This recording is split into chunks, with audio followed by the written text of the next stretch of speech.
Hey, everybody, welcome to This Life Podcast with me, Dr. Drew.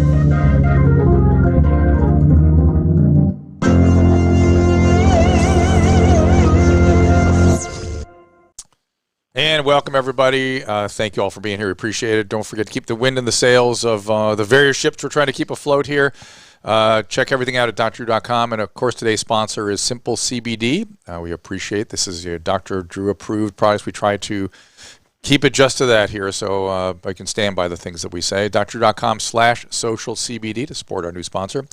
And we're going to get some callers in coming up later in the show. So if you're interested, you call us at 626-334-3999. Is it 626 or 6? Yeah. 6. I beg your pardon. It's 636-334-3999. So we'll be taking your calls shortly. And yeah, you can find everything on the banner at the YouTube channel, Dr. Drew YouTube channel, Facebook.com/Dr. Drew, Periscope, and on Mixer. We are watching on all these platforms. Please watch it, share with your friends. We appreciate you supporting the program. It is my distinct pleasure to welcome a friend, someone who I met who was introduced by Wes Chapman of the Human Gathering. If you want to check that, the Human Gathering, I looked that up too online. And became fascinated with the stuff that you're doing, with the book you've written. The book we're going to show it to you right now is called Firvana. There it is. Look at that. Look at the technology we have here. So please do watch this on YouTube if you want to see. You can order the book at drdrew.tv/Firvana, Fearvana, or wherever you're getting books. But let's get into your story. I know it, but I want the listeners to really hear this. It's a fascinating, it's a gleeful romp through PTSD. Roger that. Exactly. It's been a journey to get to the point that where I'm at now with Firvana and even the creation of the ethos of Firvana. Yeah. It kind of began when I moved to the U.S. And I'm going to introduce you. I'm going to interrupt you a ton because I'm interested in really drilling into some of this stuff for these listeners. So go ahead. Yeah. I would say it started when I moved to the U.S. at 13, from India and Singapore. And soon after moving, why all that movement? My dad's job. He moved with 3M, so we traveled a lot. And did you have to learn different languages wherever you went? No, I'm terrible at Hindi, so thankfully stuck with English. Okay, the whole time. Yeah. And I guess, moving from 4 cities by the time I was 13, so pretty lost, no sense of sort of self-confidence, who I am, trying to adjust myself to the environment, to fit in, to be cool, to stand out. And so let me just start right there at the beginning. I don't think enough is made these days about identity formation, right? I mean, we don't really coach up young people about, you're not supposed to know who you are until you find kind of a path and build a self in the world, right? You had to be somebody in the world to really know who you were. Yeah. And for you, that was going to be... Initially, it was finding myself through drugs and lots of alcohol. I was a drug addict. That was a drug addict. Did you want to be the guy that did more drugs than anybody else? More than everybody else. And sold? Did you traffic? Did not sell, no. You just wanted to be the drug addict. Me and one other guy were the first one in my group to start going into harder drugs. He's no longer alive today. He OD'd. I was the guy finding the way to do the most extreme things. I still have scars on my arm from cutting myself. I have this burn on my arm from burning myself. You were doing self-mutilation to try to alleviate misery, or? I would say it was my way to stand out. Oh, it was an acting out behavior. Look at me. I'm the crazy guy. I'm the cool guy doing these things. Did anybody try to get through to you at that point and go, I'm not sure being a crazy guy is going to help you? No, it was like, look at crazy Akshay. Did your parents not know? No, they didn't know. Oh, okay. They didn't know. Other teenagers, all you had looking at you. Yeah, and it was wild. Akshay's crazy. He's doing all these crazy things, right? So that was how I found myself, if you will, by standing out. And I mean, thankfully more drugs did not come my way, but I would have done anything that came my way.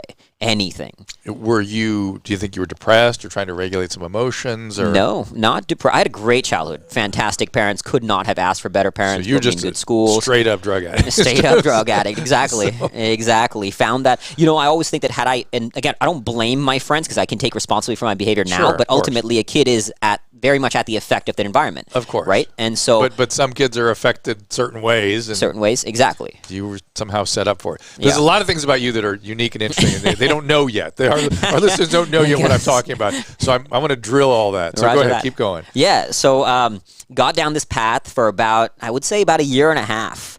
And the trigger point, the trigger that transformed my life was watching the movie Black Hawk Down. Okay. that movie planted a seed that forever changed my life. Which was? Which was the idea of sacrificing one's life for something greater than yourself. Have you seen the movie? Oh, yeah. It's a war movie, true story. And a lot of it is sacrificing on behalf of immediate peers, too. Exactly. For your people. Did you play football or anything? Did you ever get that experience any other way? No. When I was, much younger, before moving to Austin, I used to run a lot, play a lot downstairs. Like, out in the building, we used to play But not scary soccer. sports where you were laying yourself out for your team. Exactly. And how old were you when you saw that film? About 16 or 17. Right, and now it's on. Now military. So watch that movie, planted the seed, because in the movie there's those two guys who sacrificed their lives. They received the Medal of Honor, highest award for valor in the U.S. military, but they both died, and they received it posthumously, and the guy they died protecting is still alive today, Michael Durant. Wow. And that triggered something in me. How did you reconcile doing that and doing drugs? It was after that movie. I mean, literally right after that movie. I still remember to this day dropping my friend Luis up at his house. He had the book Black Hawk Down. I borrowed the book from him. Started reading book after book after book then on military and life on combat, and that was it. Almost overnight, just stopped. So already you were a person of extremes. Exactly. Okay, which is good. Very much. I mean, you can have some liabilities with it, but good. So you're going full bore towards military. Full board. It took me a long time to get in because I have a blood disorder. So 2 doctors told me that boot camp would kill me because of this blood disorder. So I had to and I'm flat-footed. So I had many disqualifying medical conditions. You have von Willebrand's or something? Is thalassemia. Right? Oh, you have thalassemia. Why would that bad? Like beta thalassemia? Yeah. And so they said that you know what your hemoglobin is chronic, probably 11 and a half? 11, yeah. So they said that was that's low enough. Yeah. Right. That the intense training would Well, not only that, if you had bleeding, you'd be gone before they could stabilize the bleeding. Yeah. So I had to sort of go. I went to a third doctor. He finally gave me the letter of approval. Took that to the Marines and had to get medical waivers. There's got to be lots of people with thalassemia in the Marines. There has to be. I think that if it wasn't post 9/11, they probably wouldn't have let me in. Oh, interesting. Because I not only have thalassemia, flat feet, mild scoliosis, so multiple genetic defects, if you will. Mess. Exactly, a giant mess. Giant mess. But you get in. But I get in, and I mean, and joining the Marines was, I started to embrace the suffering, because obviously boot camp is hard. You struggle. I wasn't extremely fit back then, like I am now, but I suffered. So you were the opposite, if I read your book correctly. Yeah, I mean, I just come out of a pretty, doing a lot of drugs and stuff, so I wasn't exactly in great shape. Right. But mentally, I thrived in it. Not only thrived, I graduated infantry school as the honor graduate in my platoon. It's so funny. I was loving it. I had a similar experience with medical training where I jumped all the way in. Like, it's a weird thing when there's a punishing training and you lean into it because it's intense then. Yeah. And for me, one of the side effects of being in so intensely, I can remember almost every day to this day. I can certainly tell you what I was doing every couple weeks. Anything like that for you in the training process? Yeah, it's there's definitely little things that stand out, and then otherwise a blur of all of it. But little great story. I mean, it's Marine Corps boot camp. You're inevitably going to have great stories. Yeah, inevitably. Yeah. So you bought in, and then you went overseas. And then it was about 3 years after I finished infantry school that I finally went to Iraq. I was volunteering every chance I could get. What were you doing in the meantime? I was in undergrad, so in the reserves, and I kind of started to look for other ways to test myself. So I went like mountain climbing in Alaska, in the Himalayas, cave diving, skydiving, ice climbing, rock climbing. So your drug addiction shifted to this. Exactly. Seeking a high elsewhere. Doing the same kind of thing for you, but in a productive way. In a productive way. Yeah. Exactly. Got it. But at the time, I'm volunteering to go to Iraq every chance I could get. I wanted to go. Where'd you go to undergraduate? Southwestern University, just north of Boston. Yeah. Yeah. And so twice the Marines told me I'm going to Iraq. Last minute, they canceled it. And so finally, in 2007, I got my opportunity, if you will, to go. I was an infantry non-commissioned officer. So we were, out the wire pretty much most of those days, 7 days a week out the wire in Iraq. What does that mean? Like out the base. We had a little FOB, a forward operating base, in the Iraqi desert, in this place called K3, and going out on various missions, doing multiple different roles out there. But like one of my jobs, for example, was to walk in front of our vehicle convoys, looking for IEDs or bombs before they could. So make sure you stepped on it before the vehicle did. Exactly. Better this guy than somebody else, right? Wow. And did you volunteer for those kinds of positions? I did not, but I did not have a problem doing it either. I went out there with admittedly naive and arguably suicidal. I wouldn't say suicidal, but I went out there not expecting to come back.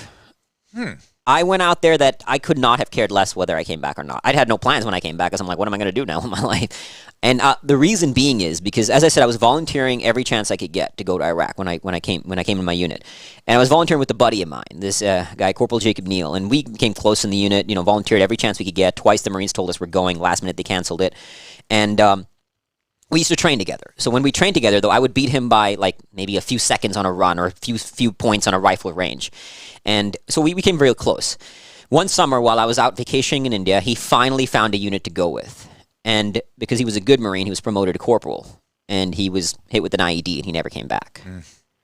And so I always felt, and I get that you can't predict war rationally. I understood all this, but I always felt like I felt like I had no right to be off vacationing. I should have gone with him, and I should have gotten that promotion. And it should have been me. You should have been hit with the IED. I should have been hit. So now, was there an intention to protect other soldiers? Yeah. Okay. An admittedly naive one. Now, this is very emotional for you. Yeah. You're choking on it right now. Yeah. I mean, you still think about it. I mean, I still remember while he was in training, he would call me and he would just give me talk a lot of trash that I'm not there with him. I was dating a girl at the time, and I still remember once he called me, and I was standing next to my girlfriend at the time, and I didn't want to answer the phone because I knew he'd just, mess with me. He was calling you from Iraq? While he was in training on the work up to Iraq. Yeah. And I saw Neil on my phone, and I never answered it. And never got to speak to him. Don't do that to yourself. Yeah. I mean, how old were you at that point? What was I? When he was there, 2007, so 22? Yeah, come on. Yeah. Come on, don't play that game with yourself. I know. You're okay. Any 22-year-old would have done the same thing. Whatever, yeah. Yeah. All right, so you go, and what was that? You did a couple tours, didn't you? One tour. And what was that experience like? It wasn't the Wild Wild West. We weren't getting firefights all the time. Our biggest threat was IEDs. And so part of me was disappointed that we weren't getting in firefights all the time. I mean, I remember rereading my journal after Iraq, and admittedly, it shocked me reading it literally a few months ago. In one part of my journal, I wrote that I just hope we get hit with an IED today. Not because I want anybody else to get killed, but I was just looking for action, waiting for something. I mean, we would have rounds go off on bases, but just the nature of the war, if you're driving through a city and rounds go off from X place, you're not going to engage because it's civilians. So the ROEs, so we had stuff like that happen. A vehicle in our company did get hit with an IED. Thankfully, nobody got killed, but it was a vehicle. So it wasn't, but it wasn't the war like I wanted to be. Wasn't Black Hawk Down. Exactly. And so I was angry. I was angry about my experience at war, and I came back feeling unfulfilled. That I didn't get to, and I get that this kind of sounds crazy. It's not that I'm like war junkie, if you will, but I felt like I did not get to experience the intensity of that in the level that I wanted to. Now, again, we had intense moments here and there, like a rocket hit our base right across, and they ended up killing 4 civilians right across from our base. So stuff like that happening, but I went, and partly, again, if you're going out there with the mentality that I'm ready to get into a firefight and, you die even, then I didn't get that. I didn't lose any limbs. I didn't get shot. Damn. So I know, right? Poor you. I know. Firvana would have been a lot better if I got shot already. And so keep going. So what happened then? So I came back, and so I struggled out there, but learned ultimately that look, I can't change the face of the external circumstance. It is what it is. I can whine, complain, and do all that, or I can just find a way to embrace what the experience. And ultimately, I did. Like my journal from 2 months into the war to 4 months into the war, different experience, like different vibe in different that. Guy. Different guy. So by the time I left, though, Iraq, I was like, I'm going to miss this place when I go back home. And so when I came back home, I struggled. I did not want to be back in this world. So I was volunteering to go back. Did you go back? I did not. Do you think you were actually having PTSD and just didn't know it? Because that's sort of the common experience. Like, the things are less meaningful here. Exactly. I'm not as connected to all my of it. Comrades as I should be. You come back to college, too. And now, again, I didn't have the level of awareness and understanding I do today. But you can't blame somebody for not approaching the world with you having experienced these experiences. So college students complained about really silly things. And again, it's not their fault. They have their experiences they have, so that we only do the best we can with our awareness. But at the time, I was very judgmental about it. Did you, knowing you as I do, I'm imagining you did the opposite of keeping quiet. I didn't have the best time readjusting to coming back. Most of my friends had left. Thankfully, I just had one buddy of mine who was still in undergrad, so I came back, and I was like, this sucks. I just said, let's go back to Afghanistan, go back to Iraq, wherever, somewhere go back. Something meaningful. And somewhere, exactly. And again, because partly I also felt unfulfilled, so I wasn't getting my opportunity. So part of it, though, is somewhere where I can get high. So that there's an addictive nature, too. Right. That must have driven you back towards drugs again. I stopped. I never got back into drugs, but alcohol for sure. Yeah.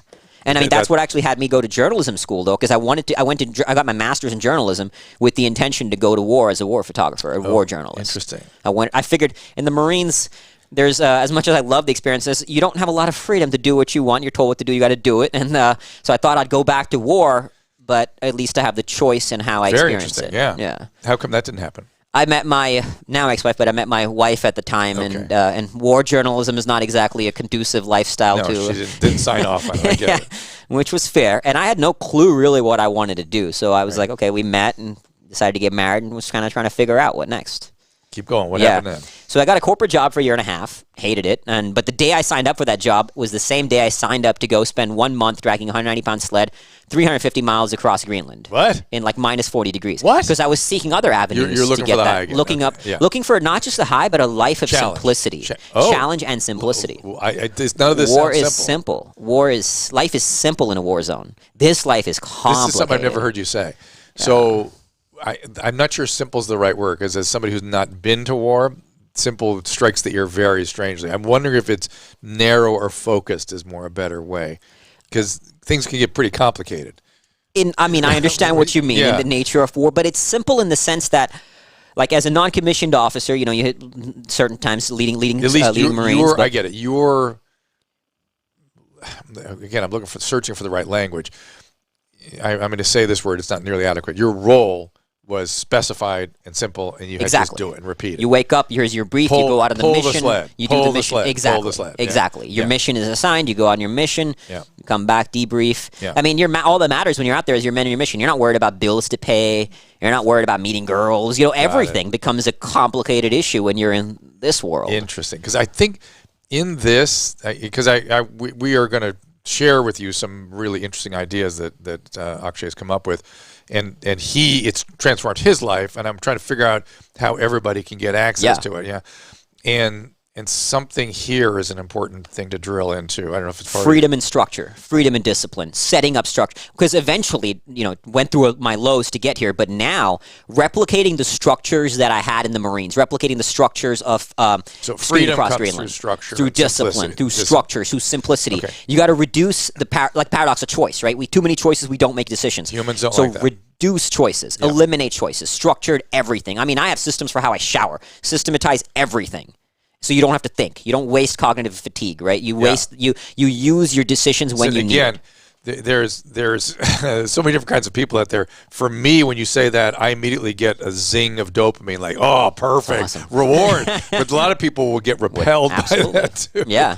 It's really interesting. Okay, so keep going. So now we're married and we're corporate job for a year and a half. Quit had that job, hated it, quit. But I knew I would quit to go ski across ice cap. Loved that, right? But ultimately, what I was doing was running away from myself. So I come back from that. Now I'm starting my own business, building my business, which is life coaching initially, just one-on-one coaching. Because I got into how did you figure you could do that? So I got into the personal development realm because through the Marines and then seeking out my sort of worthy challenges in outdoors, again, skydiving, rock climbing, and all that, I got into studying the ideas of mastery, of growth. So I started reading books on that. So when I had the corporate job on the side, I was also getting trained as a life coach because I didn't really know what I wanted to do. So I was like, what can I do? So personal growth appealed to me. And in terms of helping other people, how did that occur to you? That's what the Marines was. Serve something greater than yourself. Perfect. And I don't remember that being in Firvana prominently. Is that absolutely? Like the last chapter is called Love, Faith, and Fear. That it's all about. I mean, if there was, that's all about the people next to you. I mean, so before we got here today, speaking with you, I watched this clip from Black Hawk Down. It's the last part of the movie where he says, he's talking to his buddy and he says, people don't understand what I do when I go back home. They ask me, are you just a war junkie? And he says, they don't understand that it's all about the men next to you. Yeah. So I know that's how, in the military, that's how they train you up. And it is because that's what, there's the book again. We're putting it up here on a screen. It's what humans need for meaning and for purpose and for and it when we're trying to get people to get sober, we're always trying to get them to be of service. And the other thing that's interesting to me is that a lot of people today I think understand that service is an important thing, but they all want to run ladle soup at a soup kitchen, which is great. I don't want to take that away, but there's a missing piece, two missing pieces according to Aristotle, which is skill and wisdom. And when you have skill and a wisdom, you have something really that changes things. And that's so when you go give whatever, you can substantively make a difference because you've got a skill set to bring to bear, and you give it away. You give it, and so you had an instinct on that to develop that skill. Develop that. So now keep going. So now life coaching. So now without the external job, without skiing across ice caps, now building a business, entrepreneurship, there's no structure imposed upon you. So without external structure, you start running. Perfect. Without external structure, the demons rise up. You do everything possible to run away from them. So the drinking starts. Now, when you say demons rise up, were you having other emotional things going on? Not consciously. So what started to things got what was happening was I was struggling physically and sexually with my wife, and it wasn't a physical issue. It was a psychological intimacy problem. Yeah, all of it. Just struggled with that, and so. Things were getting gradually worse and worse until, I was building the business of being able to help people, but, so I was doing okay. Like I was, if you want to call it like a functioning alcoholic, right? Like I was still running, like I would still run a marathon here and there. I was still building a business. So in many external circumstances, life looked good. I was doing great, but weekends roll around and I wasn't at the time one of those drinking every day, but when I did drink, I drank hard. Heavy binge. And then eventually 2 days became 3, 3 became 4. And it was starting to get to the point where, I got to a point in my life where I would drink almost a liter of vodka a day. Just drink till I pass out, wake up and drink again. And this would go on for 5 to 7 days till my body just could not. Sometimes I literally, the only reason I didn't die from alcohol poisoning is because at least I was doing everything else right in terms of eating and exercising. So I was navigating. Was some of this running away from the loss of your buddy that went to Iraq ahead of you? All of it. I felt like, why do I deserve to be alive? So survivor's guilt was a big thing here. Survivor's guilt, thrill-seeking, guilt of plain old. I didn't suffer enough in the war. What right do I have to come back here? Do people call you a masochist? Very much so with the things that I do, because this is, as we know, there's a lot more since. Yes, so keep going. Yeah, but I do get that. So eventually, I hit this point where after like 5 days of binge drinking, I wake up and there's this empty liter of vodka on the ground, and I just thought to myself, this pattern of drinking and sobering up would never end. So I was about to walk over to the kitchen, pick up a knife, and slit my wrists. And that was, rock bottom. And it shocked me that, I'd been going through some dark stuff, but I'd never thought about actually, like, legitimately taking my own life. You had a plan. Yeah. You thought it through to the point where we got a plan. That was, and that shocked me. Yeah. That was the trigger that, it didn't overnight everything change, but that was the trigger that started the climb back up. It changes the direction. Exactly. Yeah. Started the climb back up. So that's when I started reading. At this point I was seeing a therapist, but as it wasn't helping too much. So I started reading books on psychology, neuroscience, spirituality. Devouring books. I must have read over, without a doubt, over 100 books. Devouring books to understand the nature of trauma, the nature of my brain, what's going on here. And through this process, I started healing myself and figuring out developing a different relationship to my post-traumatic stress, because post-traumatic stress is not post-traumatic stress disorder. There's a distinction, and developing the relationship, and that's what led me to this ethos of Firvana. Which in short is? That suffering is an access point to bliss. You find, it's these two seemingly contradictory ideas, right? Fear and nirvana that are often expressed as polar opposites, but they're not. They're complementary, that through suffering, and at the highest level suffering, at a meta level, but fear, stress, anxiety. All these emotions, these experiences, when you say these words, people don't think of them as positive words, right? Fear, stress, anxiety, guilt, sadness, suffering, pain. Nobody says positive. They think negative. Well, I actually think that there is a ready acceptance today based on the discussion about the sort of so-called snowflakes out there, that we're not doing anybody any favors by not challenging them. And that really somebody asked me the other day, she was asking about how I did some of the things I did, and I went, I don't really know. And I started thinking about it. I thought, well, it was this training. It was this medical training where I really leaned into it, and I was miserable, but I was excited and I was into it. But it was that extreme adversity, that built resilience and the ability to think on my feet and in horrible situations and all these things that I really rely on to this day. They were not about sitting quietly and meditating. Nothing against that, good things, but that we don't challenge ourselves. And you're all about that. Yeah, it's That's one of the biggest your- mistakes I see parents make with kids is trying to overprotect them, Right. and you're not helping them; you're hurting We them. say failure is a gift, is Without what a I doubt. say.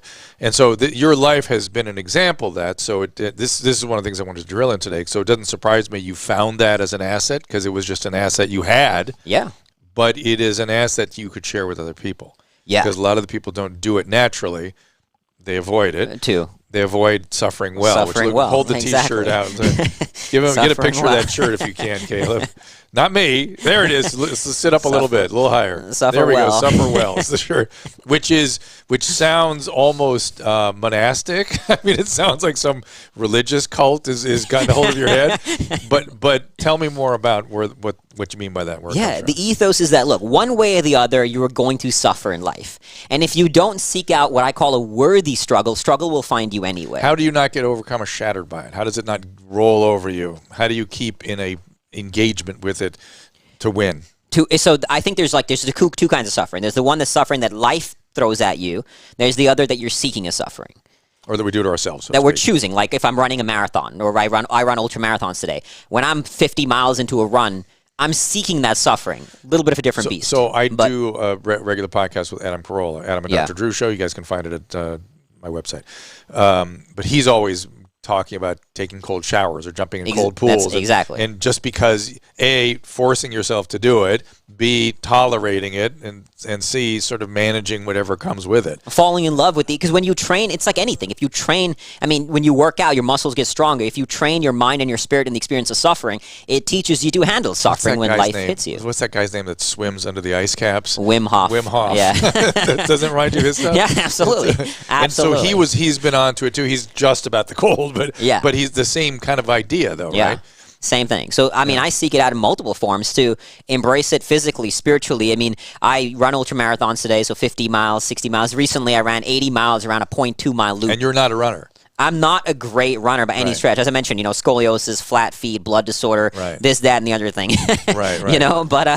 But it's not about being the fastest or the best. It's about The challenge. the suffering. And then you also, but you find, for you running, you find a transcendent experience too. You get high, high again. I think which the is your beauty in thing. suffering is that suffering is a training ground for self-transcendence. And if you were talking about, again, what you were talking about earlier, that finding meaning through service, Viktor Frankl says it beautifully. He says self-actualization is a side effect of self-transcendence. So Viktor if Frankl, hold on. So he was the guy in the concentration camp. He's a psychiatrist who had some found a way to transcend the experience and had some beautiful observations about humanity. And say it again. What did he say? Self-actualization is a side effect of self-transcendence.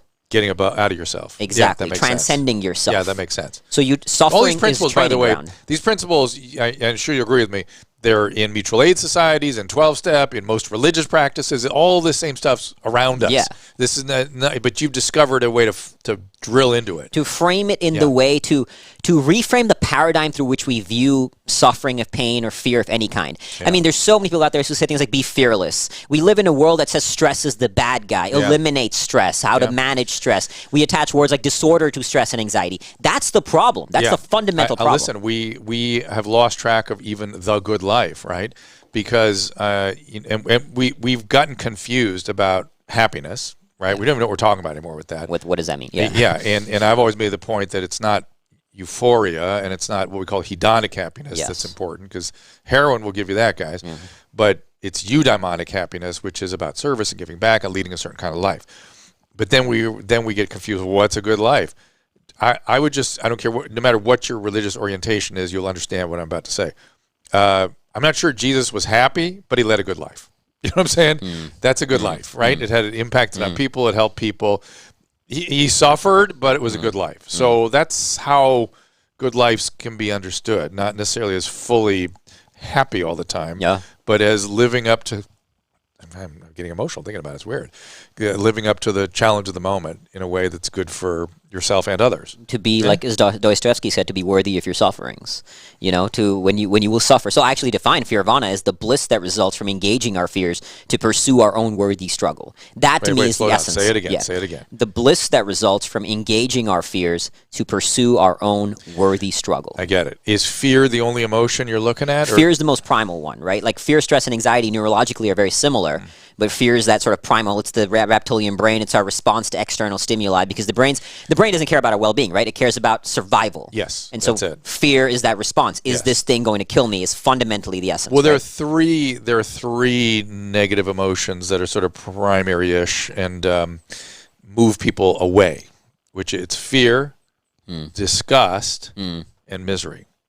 Those are kind of the three that people don't like. Okay, yeah, particularly disgust incites action, but it's withdrawal, right? Fear too, withdrawal, right? Misery can do more paralyzing than withdrawing, but those are the three that they're hard to lean into. Disgust, your body doesn't want to lean into that. So, yeah, you don't play with that one. I don't. Now there's a new thing to explore. I don't really necessarily want to know what you do about that, but because I know how extreme you get. And then misery is one that unfortunately is all too common today. You and I should think about this. And I would argue misery is the one I'm probably dealing with more than anywhere. It's I've been thinking a lot about your stuff, and I love the way you framed everything, and I think it's going to make a lot of difference for a lot of people. And before we go to calls, which we're going to do soon, I want you to talk about what's coming. Can you? About your platforms and stuff? What I want to build. Yeah. But misery is the one I get stuck with a lot, and it's other people that get people through misery. It's a part of the brain called the insular cortex, where misery is sort of experienced. And it's that you have a little homunculus there too, just the way you have homunculi that do sensory and motor. We have a homunculus within this temporal parietal thing that essentially is a landscape of our feeling states. Like what do we feel in our body and stuff like that. And it also is responsible for misery, we think. And that seems to be something that people can't tolerate without another person. So kind of give some thought to that. Yeah, I think that it's a good way to build a muscle of misery, but you don't need. I think sometimes we got to be careful that a community or support is not a band-aid for solitude. Because ultimately we are all alone, right? You could be around people. I mean, we all know people could be around everybody and still feel alone. Yeah. So I think mastering solitude, which as you know, I did in a fairly extreme way. I spent 7 days in pitch darkness, isolation, and silence. Nobody, just in dark room, can't see anything, can't see your hand in front of you. Did you eat while you were there? Yeah, so they had smoothies. They bring it in, they ring a little bell, and then they leave, and you kind of... but there was no human interaction. They bring it to the hallway. Even the hallway is dark, though. So the reason I did that was because I wanted to face solitude. I wanted to face stillness. And when you shut off your visual sense, you have nowhere external to go. So without external stimuli to attach consciousness to, you're forced to go within, which is obviously a very challenging journey. But we live in a world that's running away from those spaces. We're trying to fill those spaces in some way. And sometimes even the positive things we do, like what I did, skiing across ice cap, better than doing drugs and alcohol. But what I was doing was just running away. That's right. Exactly. You got to go into those spaces and be with those spaces. Right. Was that painful for you? Oh, it was brutal. I mean, you're sitting 7 days in darkness. So that's the misery thing. Yeah. Right? So you leaned into the misery that way. Misery. And so, I mean, running is one avenue, spending 7 days in darkness. And the fine line, which I'm constantly navigating, is the farther you go, you got to be careful that you don't become consumed with darkness. Ooh. Tell me more about that. So, I constantly wrestle with the fact that a big part of me wants to go back into war zones. I would love to go back into a war zone. Maybe there's a productive way of service that you go in there. So, but the question is, even if it's a productive way of service, which I believe there is, and I could do that. But let's say I were to go to some war zone, even in a productive way of service, and I were to get killed, the work that I do with Firvana would be hindered, and the lives I could potentially touch, the messages I get from readers and stuff. So I have to. So in some ways, me going to serve in a war zone would actually be selfish. I get it, and I have to temper that. But the line for stretching darkness is. There's no one right answer, but you got to go there. You have to engage the spectrum of every duality, I believe. So duality, the dualities exist, right? And finding the oneness in all dualities. So there's darkness and light, life and death, ego and humility, suffering and play. There's all these dualities that exist in the human experience. And we often demonize one side of the duality, right? Like fear is the enemy, nirvana is good, suffering is bad, or contentment and discontentment. Discontentment is bad, we should be content. But no, discontentment has value, right? So every duality is not negative or bad or good. It's the unification of actually finding oneness in the dualities that actually is the true spiritual awakening. And in order to find the oneness, you have to explore the extremes. So I have always been somebody who will lean into suffering. So only recently I'm finding ways to navigate play and joy. And it's uncomfortable. I'm more uncomfortable at a dance party than I would be doing death by burpees or something. You know what I mean? So I have to navigate a different kind of discomfort. Yeah, I get it. But it's exemplary of what each person has to do, which is find their thing. Find their thing. So in darkness, tell us how the The platform's going to help people do that. What do you So want to do? so what I want to do now with the Firvana world that I'm building is create a series of products and services in multiple verticals to essentially help people develop a positive relationship to suffering, which I've come to learn is the most important skill to master in order to live a more meaningful and fulfilling life. And so what I'm doing is creating Firvana Academy, Firvana Fitness, Firvana Festivals, Firvana Retreats, Firvana Adventures. You're already doing that. I'm in the process of now starting. The book is the sort of launch pad for the movement, but Firvana Academy will be an educational institution to guide people through these trainings so they could navigate the experience of suffering, which, again, There's nobody's the book again. framing We it. can get it at drdrew.tv/Firvana. Is there any place you want to send people to learn more about these? All the profits from the book go to our foundation. We support many beautiful causes, like these young girls who are victims of sex trafficking, former child soldiers in West Africa. So all the profits from the book go to charity, and just want to add that we're really helping some beautiful causes. But to get access to the Firvana experience, Firvana.com. Firvana.com. Firvana.com. And you got your Facebook and YouTube also, right? Most of is Firvana, Instagram, Firvana, YouTube. And but Firvana.com is a place where I currently have my own platform, and that's where you can find out more as we build out these other platforms to guide people into finding communities and embracing in the solitude as well of suffering. And are you still doing like personalized stuff too, or to help an individual get not too much. But the idea is to give a AI. We're going to use artificial intelligence, gamification, behavior design to kind of create this choose your own adventure style learning platform. It will help people navigate these topics and get people who are resistant perhaps to making change. Because we're all at different spots. And so depending where you are, it'll guide you into that place. I mean, some people are going to listen to this and go, no way, what are you talking about? But I think everyone can understand that tolerating discomfort is an important skill. Yeah, and it's what builds resiliency. It's what builds grit, and confidence, then happiness. And well, ultimately, if you keep going, there are a lot of other benefits. And if you don't seek it out, it's coming your way anyway. So you get to decide, because the reality is the suffering that life hits you with is far worse than the suffering that you seek. Right? Like if I seek out right now, writing a book was brutal for me. Running ultramarathons, everything worthwhile I've done, building a business is brutal. At some point in everything worthwhile I've done, I've said, this sucks, I want to quit, I don't want to be here. But everything worthwhile has been that. Yeah. And that suffering is far better than the suffering life will hit you, the existential crisis if I'm not seeking and I'm just sitting there. That's the real suffering. And seeking these things and having them be unpleasant, they become less unpleasant because they're less cumbersome as you do them over and over again, right? Or it becomes something you look forward to. It does become something you look forward to because the suffering is the training ground for self-transcendence, right? And when you put yourself in a space of suffering, when you put yourself in a space where one part of you wants to quit this fight and the other wants to keep going, and the more you train yourself for this part to win the fight, to keep going, what that does to you and what that cultivates in the spirit is transformational, because you transcend your pain. And pain is so all-consuming. There's a purity and power to pain. So when you put yourself in those experiences and you transcend it, that transcendence is everything. That's spiritual awakening. That's growth. That's fulfillment. That's happiness. And that leads to self-actualization. So that's the value in it. It still sucks. Yeah, it's still miserable. It's still unpleasant. It's still unpleasant. Yeah, exactly. I'm not sure. I don't want to put the misery moniker on it yet. It's unpleasant. It's unpleasant. It's not something you would like in, but you can see the benefit. So when you go to the next level, like once you develop, like right now I'm comfortable with the suffering of running. Yeah. It's still horrible and unpleasant, but I'm comfortable with it. Yeah. So what I do is I call meta suffering. Meta suffering is when you add pain onto pain. So like you got to work your way up. First way. I'm not going there. I may not want to do that. All right, we got to take a little break. Again, if you go to drdrew.tv, sign up now. You get to receive an alert next time we go live. And I've got some of you on the line here. I'm going to get right to you after the break.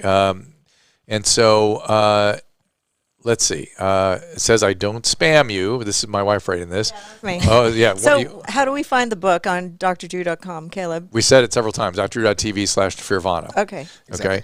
And you'll receive occasional notifications when the phone lines are open, so you can jump ahead of the line. We don't spam you, but we do let you know if you go to drdrew.tv and sign up. We'll give you the alert and put you ahead of the line. I think I've got some people here that I'm going to get to after the break, but let's take a little break and be right back. Hey, I just want to take a second to tell you about our friends at Social CBD. I get asked a lot about CBD products. Everyone's heard about it. But thanks to the variety of claims being made, it can be difficult to answer these things with certainty. We don't have the clinical science yet. Luckily, I've connected with an Oregon-based company that has all about high-quality ingredients and manufacturing. Not hype. They were previously called Select CBD, but they've just relaunched their brand as Social CBD. Social CBD focuses on broad-spectrum oil, something else you might have heard about, but also confusing. So let me tell you about that. Hemp has over 60 non-psychoactive cannabinoids. CBD is one of them.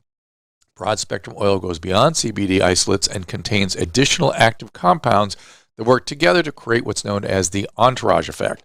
This can be effectively delivering more calming and relaxing effects that's what many people, of course, are looking for. Social CBD's broad-spectrum oils contain zero THC, no high, no rewarding effects, none of those risks. They are available as great-tasting tinctures and flavors like vanilla mint, pomegranate tea, Meyer lemon. Simply drop it under your tongue for maximum effect. Social CBD products available in a range of formulations, each of which is clearly described so you can make an informed decision without all the promises that appear to be and often are too good to be true. To learn more, go to drdrew.com/socialcbd. That's my website, drdrew.com/SOCIALCBD. For a limited time, you save 20% at checkout with the code DRDREW. Check it out. Now back to the show.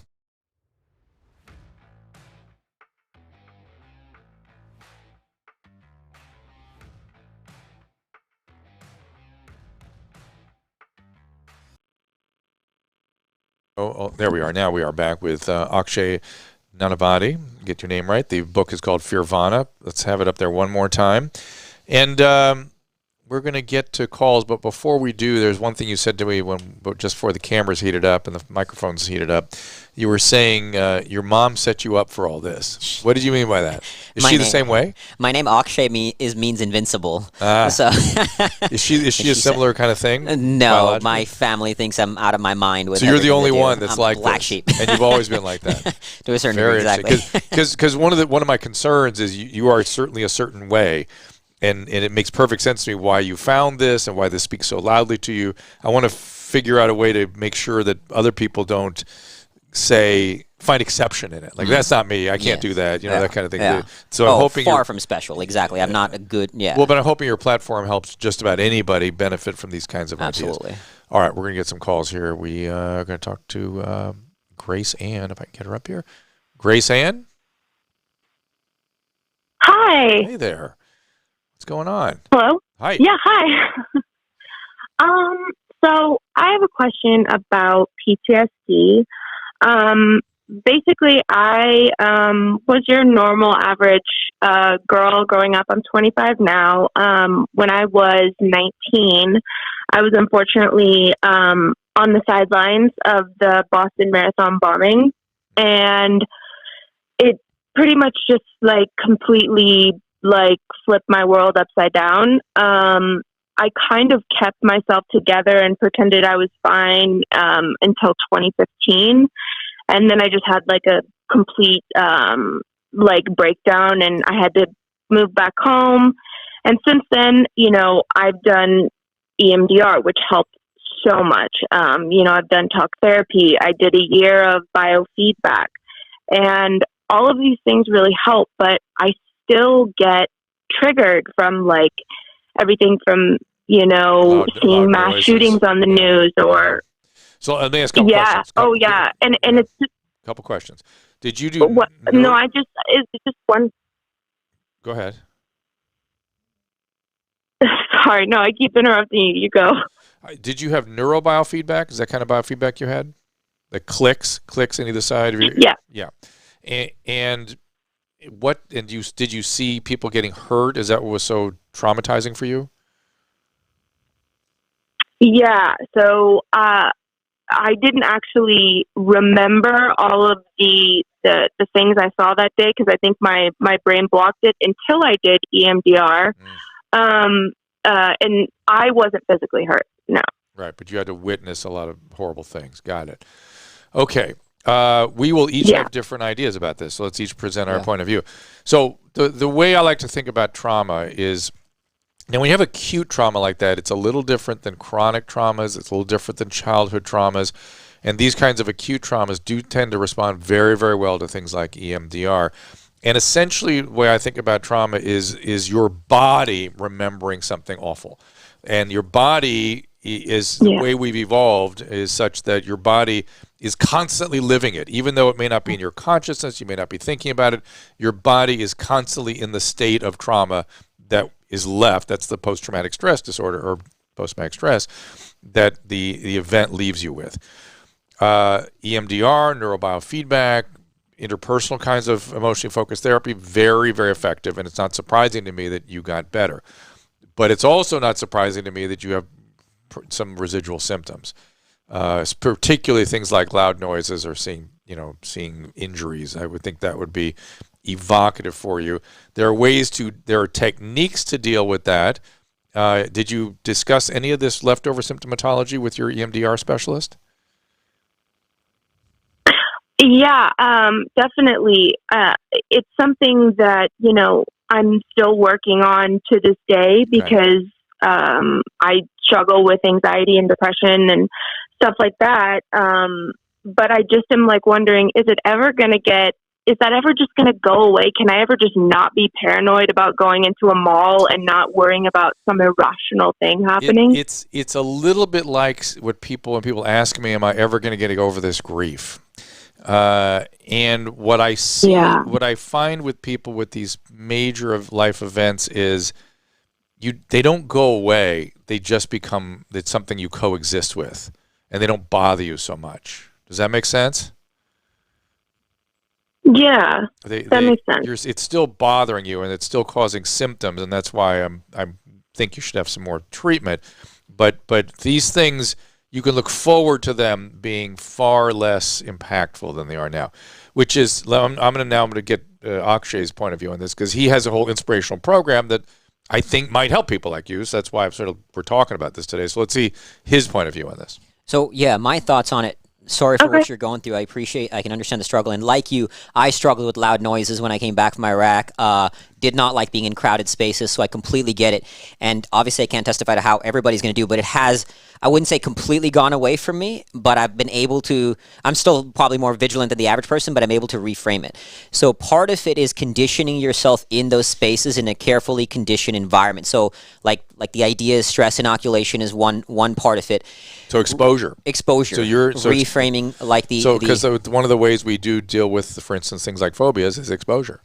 So that's part of it. One is we've created certain meanings to these experiences that, I mean, we were talking about this before. Fundamentally, the idea is that what we've been through is a negative or a bad experience, right? Reframing it that this experience, because post-traumatic growth is just as real as post-traumatic stress disorder. But we've created a paradigm in our society that says trauma equals disorder. When I tell people I'm a veteran, they're automatically like, oh, poor you. You must have gone through you must have PTSD. Which I did. But even then, I like to say that I had post-traumatic stress. So with you have post-traumatic stress, but reframing it to say that post-traumatic stress is not indicative of a disorder. Post-traumatic stress can be an avenue to growth. So there is a space right now between the anxiety you are experiencing and you in terms of the receiver or the thinker of that, the feeler of that feeling, the thinker of that thought. So I still go through low moments. Well, how do you reframe Iraq as a good thing? Because I could try to think. I'll give you a very tangible example of that. Okay. Now, I'm going to tell you what I did for me, not to, because I might be a little extreme in it, but I'm going to tell you what I did for me. So he is extreme. He's not might be a little extreme. He's a lot extreme. So as I mentioned, I lost a friend in the war, and for a long time I struggled with that. So what I did, and everybody told me not to feel guilty, the guilt should go away, and I get it rationally. Emotionally, did not change the fact that the guilt was still real. So what I did was I put a picture of my friend who I lost in the war, and I said, this should have been you. Earn this life. And so my guilt became my ally.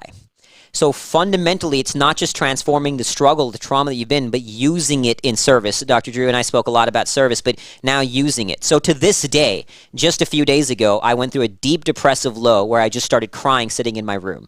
I shared the video, so it's live. You can see exactly what I mean. The video is right on YouTube.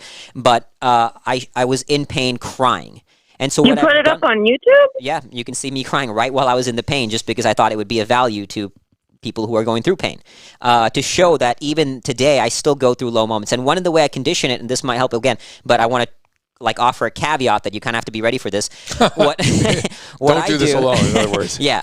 What I do today sometimes is I will consciously watch scenes from war movies. Oh, don't do this. Okay, but I understand you would do this, but I'm... Okay, so sorry. Just don't do this, Grace. So don't. But go ahead, you can do it. Yeah, see, let me temper this, but let me put it this way. If you were to go down that kind of a path, you would have to do it with somebody who did it in tolerable doses for you. To work your way up to this path. Yeah, but this is you. This is you, how you did it. So maybe even before going down that road, fundamentally, right now you have become attached, which I went through myself. There's a self-identity to the anxiety. This is me. I have post-traumatic stress disorder. And recognizing, and this is where things like meditation help build a space. Like, this is everything. You are not your thoughts, your feelings, or your experiences. You are the thinker of your thoughts, the feeler of your feelings, and the experiencer of your experiences. There's a space between the isness of what is. But then when my body reacts in a different way, that's the part that sucks. It's like, I do not enjoy these thoughts. I understand. But then my body is doing something different.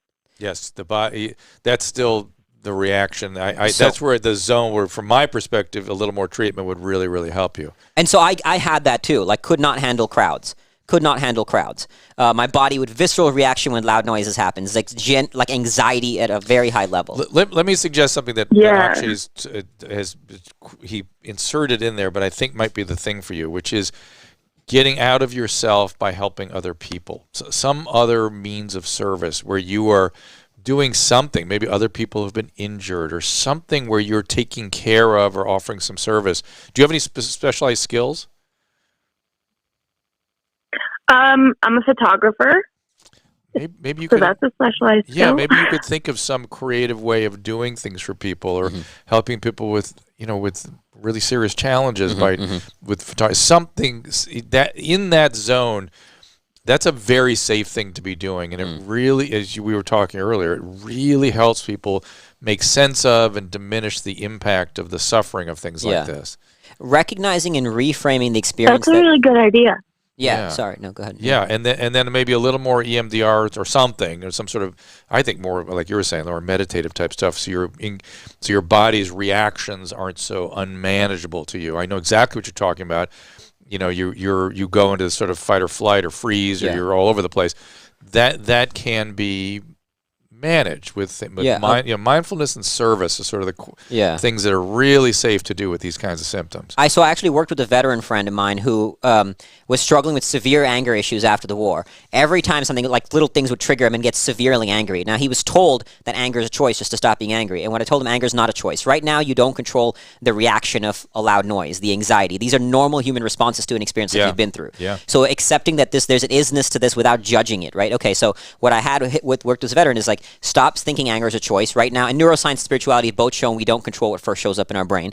So acknowledging that this thing is there, let me pause. Let me notice the anger, not try to get rid of it, not try to fight it, not try to judge it, not try to demonize it. That's basic mindfulness. Exactly. Yeah. And then notice it. But it's so uncomfy. It will be uncomfortable. It will be uncomfortable. That part you can't make it go away.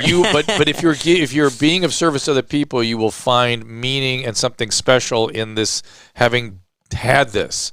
This horrible thing happened. It doesn't have to remain a horrible thing.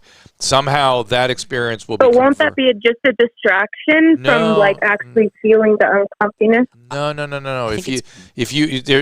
Let me put it this way: if you find something creative of service that you can really do that really is meaningful for other people, you will one day, believe it or not, have some gratitude for this experience. Yeah. You won't like it, but you'll have gratitude that it gave you this opportunity to come up with something creative that is meaningful. Does that make sense? It's hard. You still there? That really does make sense. And you got to train in that discomfort. That's not going to go away. There's nothing I or anybody could say that it's going to make go away. Well, no, I mean, you two were very helpful today. I think I just get down on myself a lot because I was walking down the sidewalk with a friend that day, and when you look at our paths since it happened in 2013, he went on to go live in New York City. He got this big job, being L.A. Reid's assistant. He's just thriving, and I'm so happy for him. But it's you look at me, and it's okay, we literally were in step with each other. We saw the same things. Yeah. We, ran the same way. It was we experienced everything, and yet I'm back in Missouri. Well, but stop doing that to yourself. Yeah, stop. Your problem is not necessarily the anxiety. It's you have this judgment about yourself. But I'll even give her that. Listen, we're all biologically different. We all come to these events with different proclivities and predispositions. Yours was yours. Yeah. And you have to find a creative solution so one day there's some gratitude for this. I know it's there in you. I can feel you're not destroyed. You're still can do fine. So I'm going to let you go. And I know you're right. All right, we'll call us back someday and let us know what you're doing for people that are whatever your creative solution is. You'll find it. Okay. Oh, and by the way, and turn to other people, just like you're turning. Keep your jeans high and tight, Dr. Drew. Oh, yeah. That's from your mom's house. But turn to other people. Turn to other people for help. Don't be afraid to ask for help. I get that sense you're sort of afraid to do that. You should always be able to do that. Absolutely. Or here's a different kind of fear. This is closer to your mom's house and Dr. Drew After Dark. John, go ahead. Hey, Dr. Drew. Hey, John. So I'm 21 years old, and basically have the inability to urinate in public. So he has Pisha. Fair. Okay. And the thing about Pisha is it's kind of an autonomic thing. It's not something you really have. It's a visceral nervous system thing that makes it impossible to relax the bladder neck so you can void. And so how would you lean into that one? Yeah, it's kind of an interesting one. That is an interesting. Okay, so I mean, one part I would say is you can sort of slowly work your way with the public. Before you do it in a mass area, slowly work your way and condition being with the experience of that discomfort. The discomfort inherently is not going to. So again, you're saying something very important. So I agree. So find tolerable ways to baby steps and then expand it to bear with the discomfort exactly you're feeling. So that's one thing. The other step is putting yourself, like visualization is an incredibly powerful tool in the context of any kind of fear. So visualizing yourself in an experience and not feeling the discomfort. That's interesting. I visualize, like for example, when I run, I visualize myself going through the horrible pain that I know will show up and rising above that pain. Game changer. Sports athletes use it all the time. So visualizing the experience of the pain, the discomfort, whatever it may be, and then the more you practice it consciously, the easier it'll get when you actually put yourself in those situations. But visualizing is one of the most powerful things you can do, and there's plenty of research to validate it. The best athletes in the world use it all the time for a reason. I'd say it is. I think those are good basic things he can do. Yeah. And then we got to wrap the show up in a second here, and I see other calls on the line. Please stand by. I'll try to get to you guys shortly. Somebody is asking, and I won't have time to take her call, but I want to give you a chance to address the topic, which was, are there any specific things you have found are useful for people with sexual trauma in childhood? Because that's kind of a common thing these days, amazingly. I have some friends I've worked with. There's some things that I won't share that because I think they're just too extreme. Things you've asked them to do? Things that, I can happy to share. No. But did it work? It did. See, you have to be, because you're with a physician, we can do no harm. So we have to be very careful with the things we recommend. So I'm going to let you do it. Go ahead.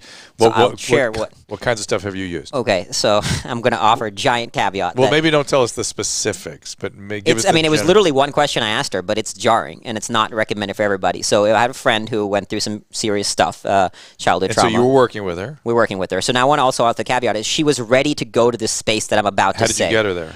We just had a lot of. I didn't even know she had gone through. We just got a lot of conversations about being with your emotions, practicing training in discomfort, reframing the memories about experiences. Same stuff you've been talking about. Same stuff we've been talking about. Reframing the experience of suffering. That there's no bad or good emotions. There's no bad or good experiences, and that's a hard thing to just fathom. That this experience is bad, right? But it's not. This is kind of a cognitive behavioral thing. Yeah. So doing a lot of that, but it's hard to fathom that this is not a bad experience. It's just an experience. The isness of painful, it. Yeah, because it feels bad, right? And it's morally and all that kind of thing. There's so much things to that. And I get it. Reprehensible. Exactly. And I get it should never happen, right?